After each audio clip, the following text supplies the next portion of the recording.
We had someone express concern for the safety of our family because I made a post about LGBT beliefs.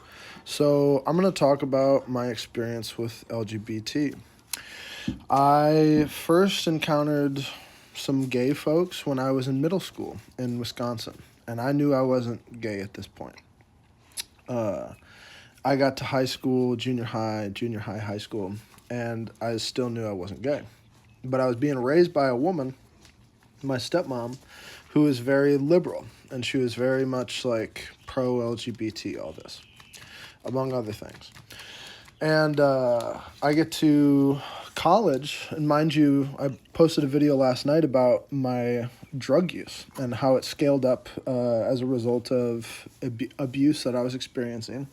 So, with an increase in drug use, when I got to college, I lived out in Seattle at this point. And I get around these people, and no, I'm not gay, no, I'm not gay.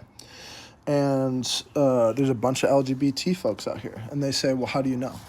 How do you know? How do you know? How do you know you're not gay?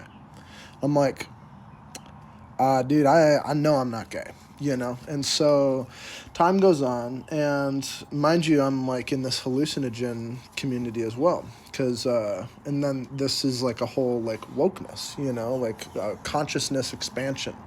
And so these people start developing basically this mindset that like the most woke thing you could be is bi.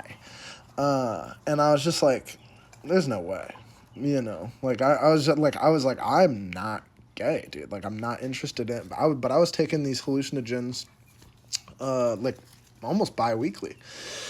And so I'm around these people. They're all acting like, "Oh, dude, you're not woke." You know, you're not. And so I was just like, "This ain't the path. That's not the way our growth, our mental development is supposed to be going."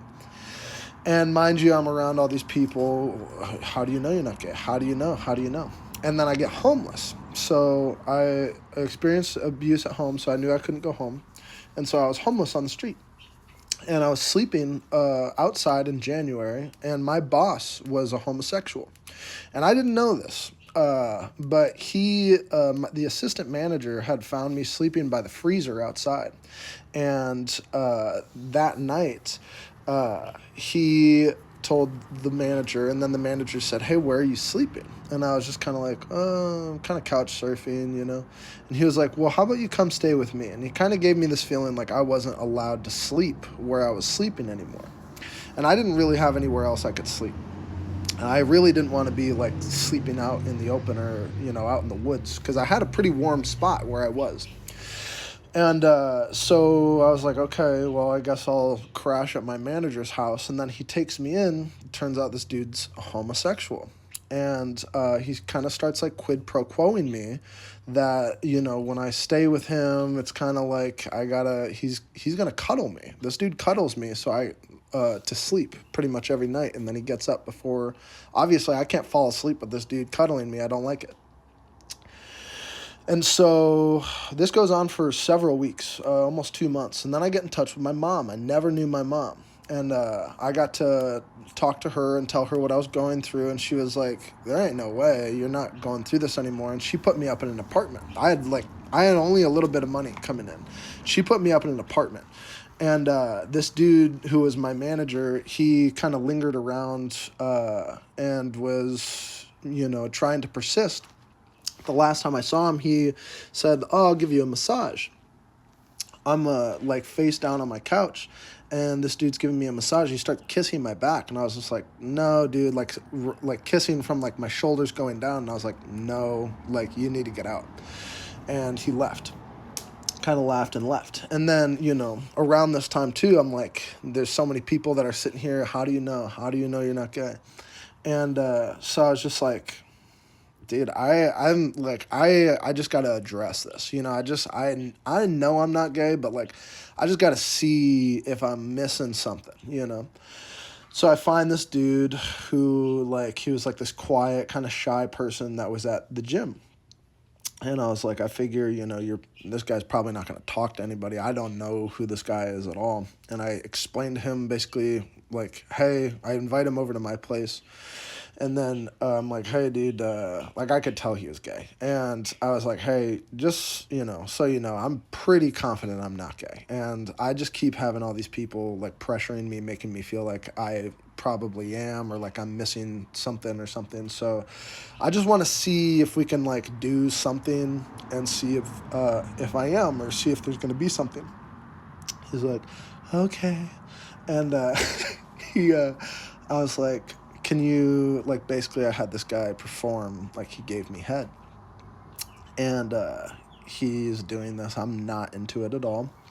And I, like, pretty, I would say after a couple minutes, I'm like, there's nothing to this. And this guy was, like, into it. Like, this guy was, like, into it. And I was like, I'm not interested in this at all, dude. Like, I appreciate it. Can you go? He leaves. And I had like two other people, this old man who lived in my building, who basically kind of like pressured me to like come over, and then he would like kiss me goodbye. And then there was a person when I went to a music festival, maybe almost a year later. So I struggled with this for, I guess, like 18 months, maybe 2 years, maybe 2.5 years. It wasn't like, anyway. But I go to this music festival, and this dude is with this like beautiful woman. She didn't seem to be into me at all, and I had thought maybe if I, feign interest in her friend, maybe there was some sort of bi situation that she wanted. So I like am kissing this guy in this crowd of people, and she wasn't interested, and I was like, golly, dude, that wasn't worth it. And this guy then is like interested, and I'm like, I was like trying to go along with what felt like these people were telling me I was like missing out on. And there was just, I wasn't missing out on anything. And, it just wasn't anything I was ever into. But I was pressured so much. I was pressured so much by this LGBT community. And so that's why I like speak out against it too, because I'm like, you guys act like you're pressuring anybody. You guys act like you just want to be left alone, but they're actively recruiting, and I've experienced it. I experienced it for a long time. And so, and on top of that, there's people who might not even be LGBT, but they're pro LGBT. And for instance, my stepmom had a former coworker who she was straight. Like, she looked like she was interested in me. She went on a couple dates with my brother, or went on a date with my brother. And she was like just struggling with stuff she was going through. And I fully believe that my stepmom basically pressured and convinced this woman to believe that she was a trans person.